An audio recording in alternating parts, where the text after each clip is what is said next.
शीतला सस्यश्यामला मातरं वन्दे मातरम् शुभ्रज्योत्स्ना पुलकितयामिनी पुल्लकुसुमित द्रुमदलशोभिनी सुहासिनी।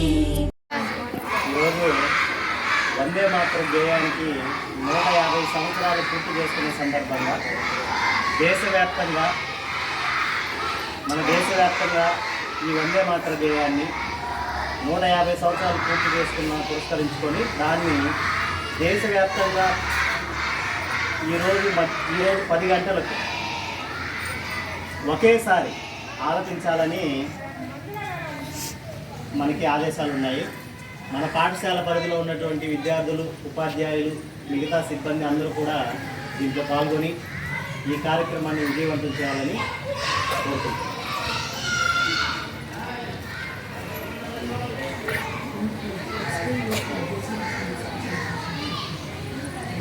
అయితే 150 వసంతాలు పూర్తి చేసుకున్నామని చెప్పాం కదా ఈ వందే మాతర గేయం.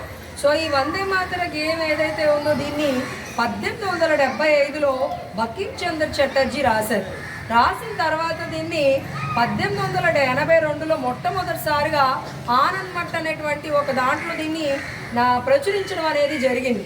ఆ తర్వాత మనకు స్వతంత్రం వచ్చిన తర్వాత 1950 జనవరి 4న దీన్ని ఒప్పుకున్నారు.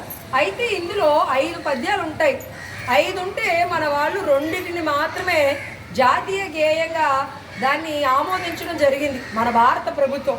అప్పటి నుంచి మన ఎలాగైతే జనగణమనని జాతీయ గీతం ఎలా అయితే మనలో జాతీయ భావాలను, ఐక్యతను, సమైక్యతను ఎలా అయితే పెంపొందిస్తుందో ఈ వందే మాతర గేయం కూడా అదే విధంగా మనలో ఐక్యత అన్నిటినీ కూడా చెప్తుంది. అయితే ఈ జాతీయ గేయం ఏదైతే ఉందో ఈ వందే మాతరంలోని మనకి మన దేశం యొక్క పాడి పంటలు కానీ, సస్యశ్యామలు కానీ, ప్రతి ఒక్కదాని నదుల గురించి కానీ, ప్రతి ఒక్కదాని గురించి దీంట్లో చెప్పడం జరిగింది. అంటే ఈ పాట పాడేటప్పుడు మనలో ఒక దేశం పట్ల ఒక గౌరవం, వందే మాతరం అంటే భారత మాతకి మన నమస్కారాలు చెప్పడం, తల్లికి వందనం లాగనమాట.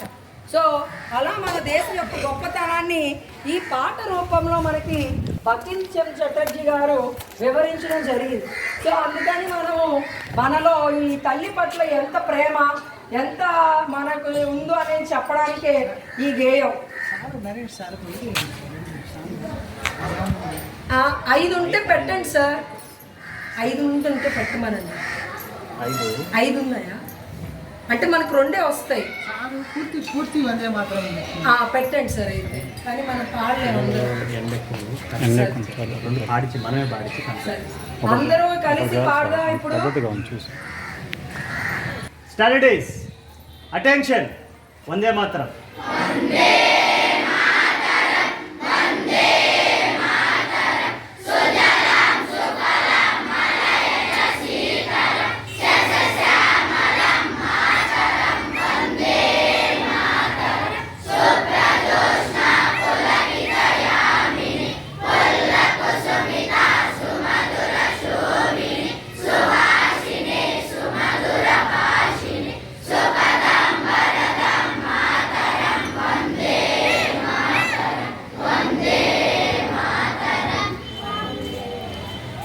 Standings.